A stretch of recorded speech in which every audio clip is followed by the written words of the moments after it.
How are you? How's it going, Scott?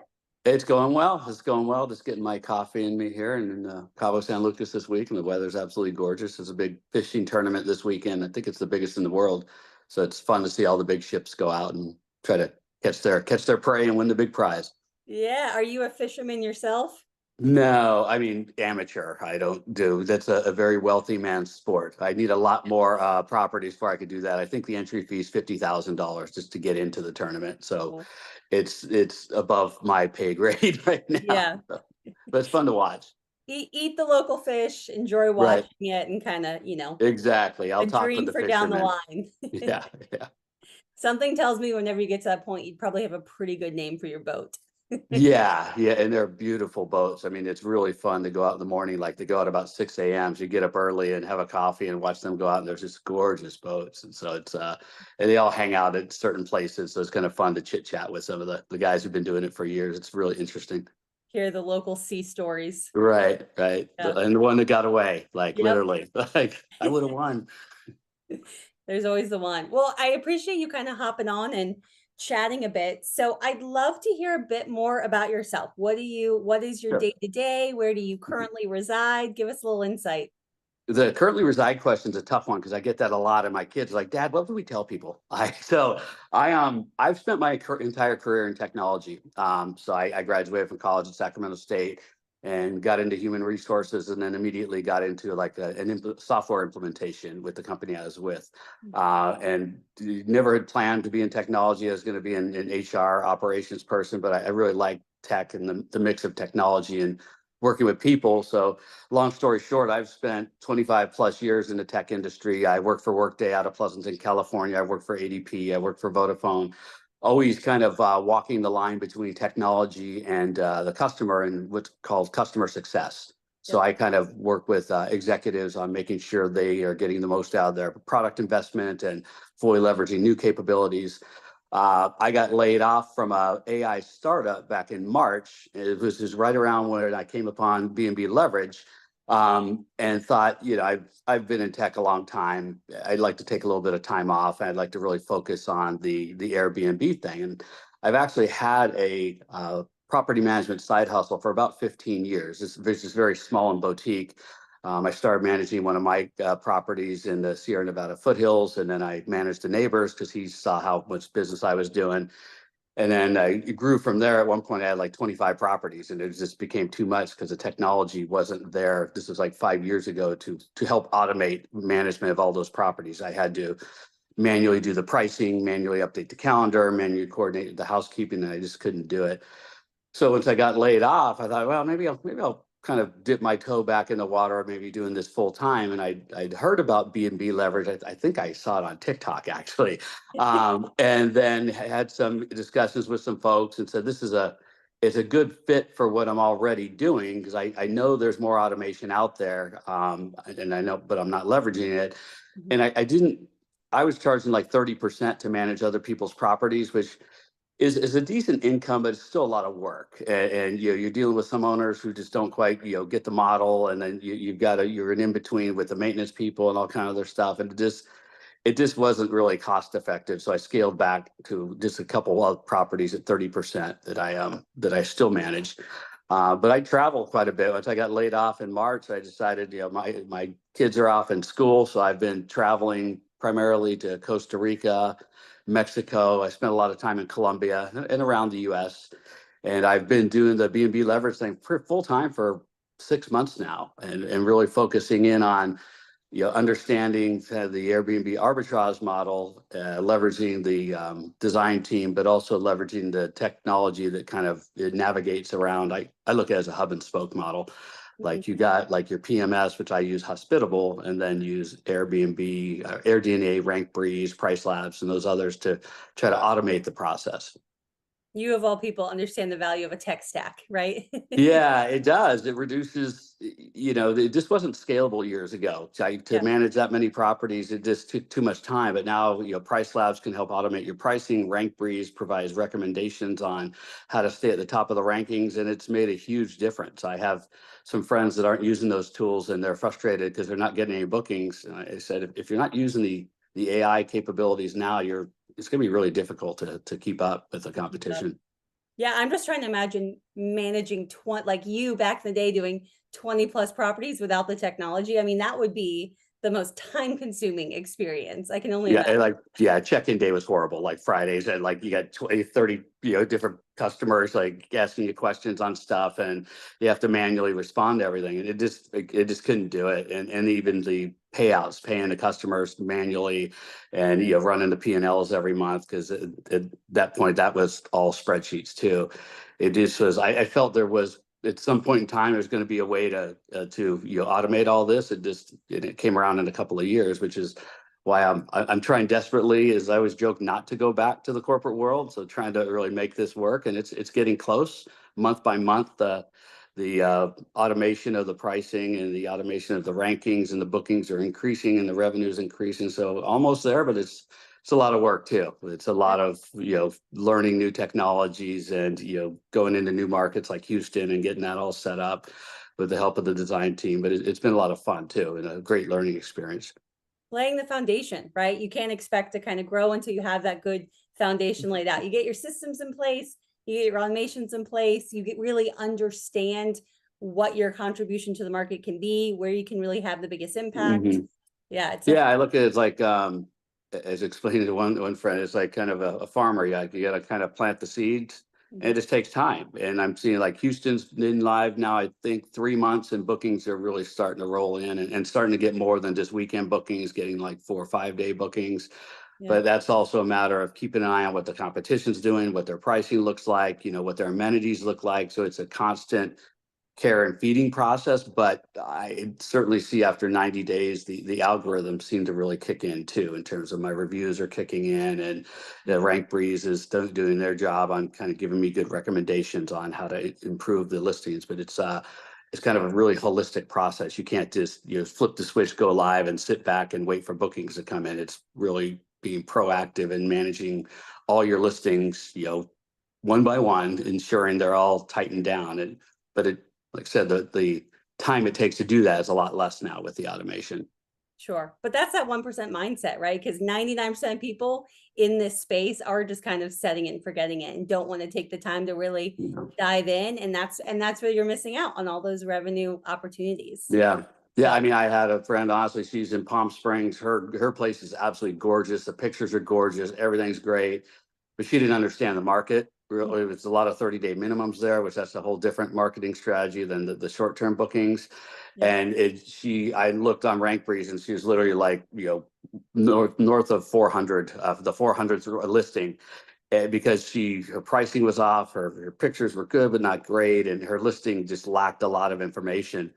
And you go through this program and you learn the value of all of that. I really, the team did a fantastic job with the listing itself in Houston, not just the design work, but the pictures and marketing the place.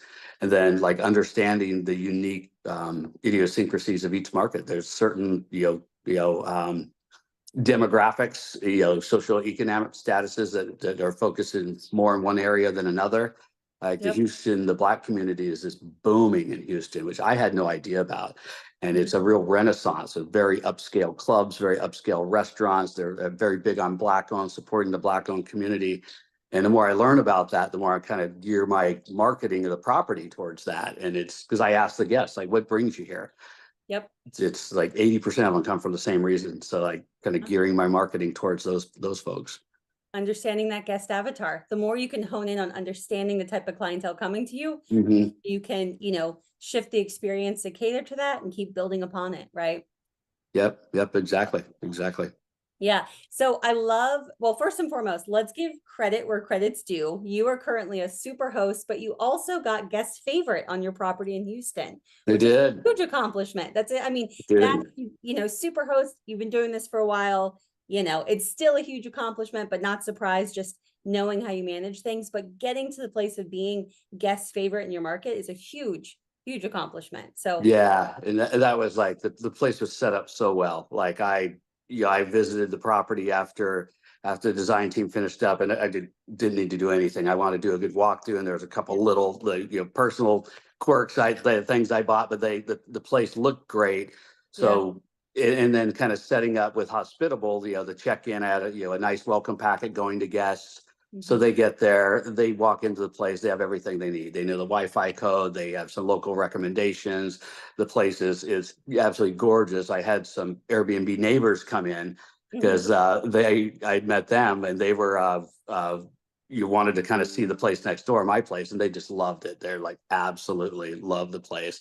So that really helped. But then, the personal touch on, following up mid-stay, how's everything going, can answer any questions about the place. And then, requesting the review. And I do request a 5-star review. And I know people are kind of jumpy about that, but my approach is, hey, if you enjoyed your stay, please give us a 5-star review so other guests can find my place more easily, other guests with similar interests. And I've never had anybody complain about, hey, I'm pushing hard for reviews. If they don't want a review, they won't. But getting those first 3, 4, 5-star reviews help to get me guest favorite really quickly.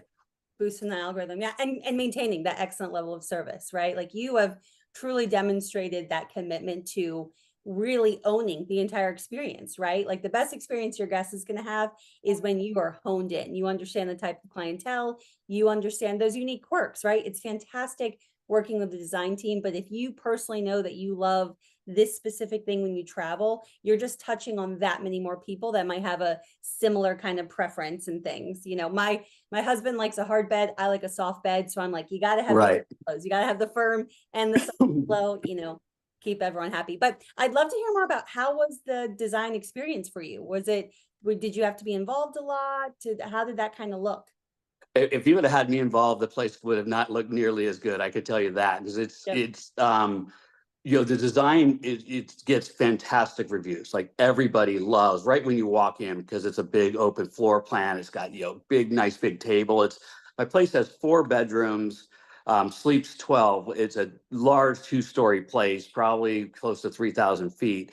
So, but right when you walk in, that's the first thing you see is your beautiful couch. You have nice open floor plan, a big table. The dinner table can seat like 8. Kitchen island. So the first thing you think is, wow, this is perfect for a large group here. So I just think the layout like that, it's the first impression is what people remember, and you get this great feedback on it. It was exactly the way it was marketed. The beds are comfortable, everything's brand new, so that's huge. So the design team was easy to work with. I mean, they checked in with me here and there, but you're not the demographic they're catering to is not me. I'm a little bit older, as you can tell. So like I had faith in them based upon looking at a lot of the work they've done previously, that they do the research on the market. They understand where those demands are and what the interests are. And it is a spot on hit. I mean, people, you go through my reviews, that is every time what they say, how well laid out the place was and how nice the design was. I just come over the top with the guest experience, but it's, for me, if I was to start with a place like mine that had nothing, it was completely renovated, but had no furniture. There's the time, effort, and the quality of work. There's no way I could have done anything as good as you got to leave that to the professionals, in my opinion. So I do the market, or the sales and marketing, the design, I'll leave to them. Yeah, understand your niche and kind of stick within it. Yeah, the decision fatigue of outfitting an entire property, I would never want to be tasked with that. It's a lot, especially these larger properties that a lot of beds and sheets and all the decor that went into the pictures and the couches is just, I don't know how many people have that experience or the time, because it took them, I think they're a good couple of weeks, several folks, because there's just a lot of work to get done. But I was really happy with it. Nice.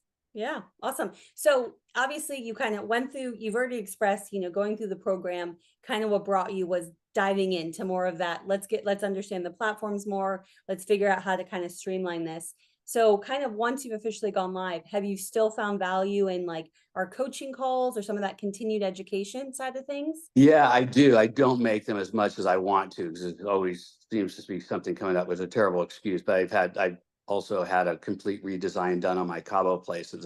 I've been involved with that, and just getting Houston finalized. So I plan on attending more moving forward.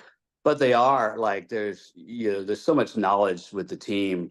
Becky is fantastic with the technology. I mean, her in-depth knowledge of these various technologies, that's where I think you can get the most value out of. I think, you could leave the design to the design team, but I think, you can't just turn these technologies on and let them do their thing. You have to really make sure they're dialed into your specific listing and you're tuned into, Becky's really good about like looking at competitive trends, where the pricing's at, the amenities and the market trends in terms of bookings. And, you know, a lot of markets are cyclical and there's just going to be downtimes, and it's not a whole lot you're going to do about that, save for a rainy day when you're booming. Yeah. But those coaching calls, I think, are hugely valuable. I do go into the recordings here and there because you can go in and kind of search out, like I'd like to beef up on Price Labs a little bit. I know I'm a little bit weak on that one, and there's some good recordings there. So I think not just the live recordings, but having that kind of those historical recordings that we can go back to kind of take a refresher course are really helpful. Yeah. And you don't stop there. I mean, I see you in the community page posting about webinars you're attending. You really dive in deep on it all. Yeah, I tormented the hospitable team when I got there to their happy hour, because they'd had a few beers. I got there late and I had just a load of questions. But your networking is huge. Like the Airbnb people next door to me in Houston, that was honestly one of the most insightful opportunities I had. I invited them over for a happy hour because they were all going out to kind of check out the town. And Houston is amazing. They were paying $1,500 to $1,800 a night bottle service to go to these clubs. They were out 3 consecutive nights. I couldn't believe it. I'd get up in the morning to work and they're coming home. So these are the type of people, if you can afford that and, that lifestyle along with paying the expensive nightly rate, I want to get a feel for who you are. And they came over and had a few drinks and just gave me some What'd you great make them to ideas. drink? Bottle service? What did you make them for your happy hour? They had straight Scott's tequila with menu. me. That's your bottle service. Like I wasn't pouring drinks. There's like 8 of them. Yeah. But they came over just dressed to the nines, just beautiful, colorful dresses and like Yep. headwear and stuff. So it's really interesting. But just gave me some great ideas around kind of like they love the layout of the place, but they're talking about certain events they like to come to, and what that interests them. They like the dinner table versus the pool table next door because they had a tendency to sit down and dine. They weren't as big on a pool table and some of the other layouts. So it was really, if you ever have that opportunity, either with a guest, I have a guest book, a booklet that you can sign. Sure. What would you like best about the place? What would you improve? And you always get some good, like, what you didn't have is, barbecue tongs or something like that. Little things like that are helpful. And I have the automation set up in Hospitable, like with the review. I also say, if there's anything we can do better, improve upon, please let me know. And you always get there's a lot of little things that maybe I didn't think of, like spices or, certain stuff for the barbecue or your backup propane, whatever it may be. Guests are pretty good about, like, in the private comments, they're like, hey, you asked for some feedback, here's a couple things. And it's little things that oftentimes we wouldn't catch, but those are the things that matter, right? The little amenities. Yeah, 100%. I mean, treating it like a living and breathing thing, right? Where it's not something in the same way that you can't set your rates and forget it. You can't just set up a property and forget it, right? Really fine tuning Right. to understand what your guests are looking for, what makes them more comfortable to improve that experience in the future. 100%. It's a great way to, I think leveraging the tools how you have and using those automated messages, it gets you insight that you would normally be able to obtain from people. So Yeah, and those are the people you want to come back, right? The people who Yep. are giving you 5-star reviews and know your place and took care of your place. Those are the ones I want to come back again next year. So to take good care of them. And, I'm going to be working on like a kind of follow-up email marketing strategy where, people who stayed at my place before, I'll give you a 10, 15% discount because I know you, and I'll try to get a direct booking out of it too. So that's, Yep. having those, there is some benefit. I've been doing this for 15 years or so, and with other properties, you get to a point where the higher return rate you can get, the less problems you're going to have because you're bringing back people who took good care of your place, didn't leave a mess, didn't destroy anything, and they enjoyed the experience too. So they're coming back to kind of a familiar. Oh yeah, we stayed here last year. This place is great. I love this. We went to this restaurant. So that's if you can get that, those people coming back and then move them to direct bookings, you obviously stay away from the fees. Yep, 100%. Yeah, spending 15 years in hotels, that was the end goal, right? How do we maintain these people to be returning customers? Because Right. your returning customers are gonna be your best customers, right? Yep. They're Yep. happy, they know what to expect, they treat your property as their own, all the things you want out of a guest. And So they're more than likely, when you think about these, let's say if you got 6, 8, 10 guests, well, you might have 6, 8, 10 referrals. Like not just you got one person giving the review, obviously, but you might have a couple other people like, yeah, I'd love to come back here with my family or some other friends or with this group, So yep. you got to keep in mind that although you may only have one reviewer, you've got a lot of folks who are going to spread the word with a good experience. Yep, treating it as a small business, right? Word of mouth is your biggest advocate. So the more people you can touch with that experience, the better it's going to be. And I love that venturing into that direct booking, right? Take the money from the Yeah. man, let's put it back in their own pockets. That's right. They're charging, me a percent and the guest a percent. And Yep. I just had this conversation last night. Like if you go direct, I could probably charge a few more bucks, but the guest is going to pay less because Airbnb on average in the markets I'm in, they'll hit me with a 17% and then there'll be like a 12% occupancy tax. So guests are paying close to 30% uplift. When you remove that, I can charge another 5-10% and still save them a good amount. But that's again, that takes time. You've got to Yep, get more and strategy. more guests and follow up with them and probably put together a follow-up email marketing strategy. But that's getting back to the point that you're not going to. I think it's pretty rare you're going to get 80% occupancy in your first 3 months. I think that's going to take some time. Yeah. But as you get beyond your first year, then you've got a whole book of business that's came back for a summer, coming back for a winter, something like that. Those are the ones where I think you can begin converting. Yeah, no, I love it.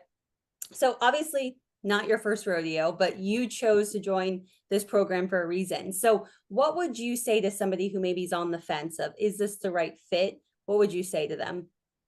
I think, is it the right fit? Yes. I mean, I think you have to have reasonable expectations that there's an investment up front. You got to spend money to make money.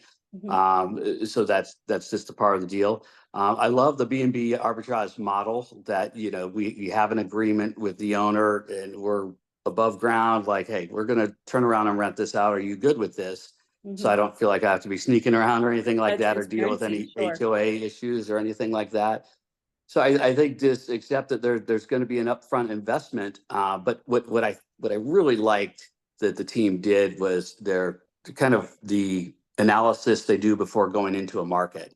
So when Diane would send me the looms, a loom video, it was spot on to probably the market I'm interested in, the price range I'm interested in, but did a really good job of the competitive analysis. Like, okay, here's 5 other properties. Here's how this property ranks up against those.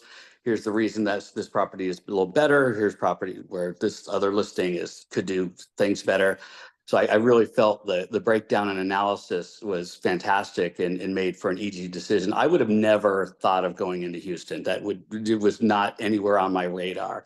I love Not Pittsburgh. on your 2024 Yeah, business I love card. like San Diego and some others, but Houston. But Houston, when you look at it, is a huge convention area. My place is by I think 3 colleges. It's by the baseball stadiums, by the football stadiums, by the Space Center. So you get there's a lot of aha moments like, okay, this kind of makes sense why they're driving this type of the volume here.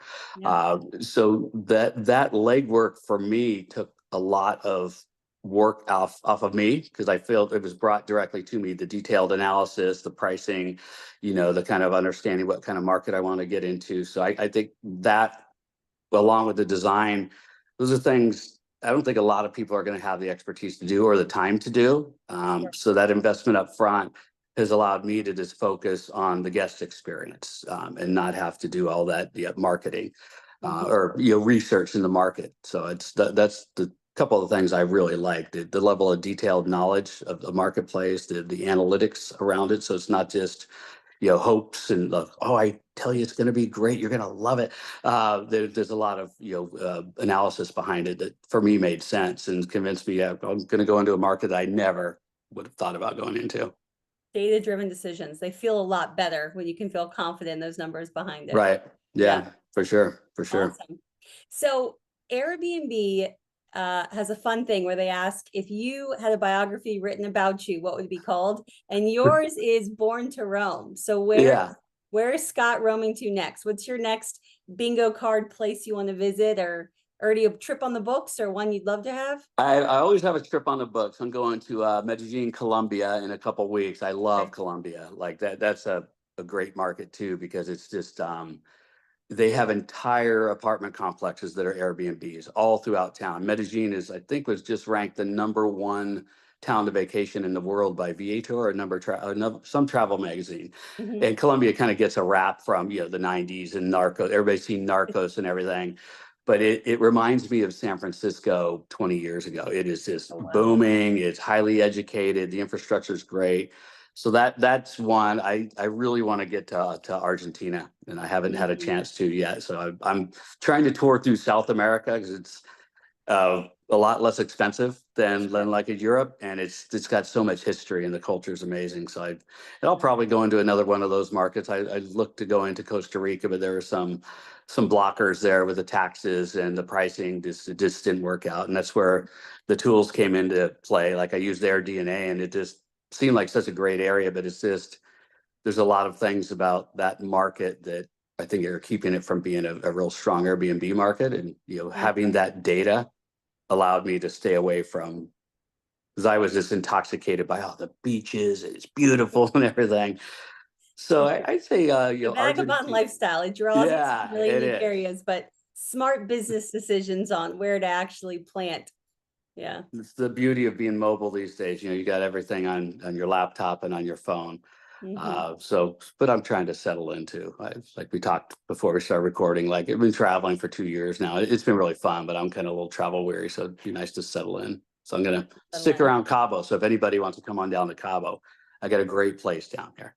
We'll we'll link it after this so people can join in. Yeah. Well, awesome, Scott, chatting with you. Always a good time. Love your vagabond lifestyle. Love the, business you were building. And I'm excited for you to make that full transition where you can just continue to live this life. Yeah, thanks. So the whole team's been great. Absolutely great to work with. The level of knowledge, the subject matter expertise, I always say is just really impressive. So for anybody, I think it's something you definitely want to try. It's going to be up to you a little bit. It's not all given to you like on a platter. Like a lot of it is like the design work and finding the market. But you still, I think you're going to need to adopt the technologies and be good around that. But I think B&B Leverage gave me a running start that I just wouldn't have had the bandwidth or the knowledge without their help. Love it. Awesome. Well, pleasure as always. Good chatting with you. Yeah. Appreciate the chat. Sure. Okay. Thank you. Take care. Bye-bye.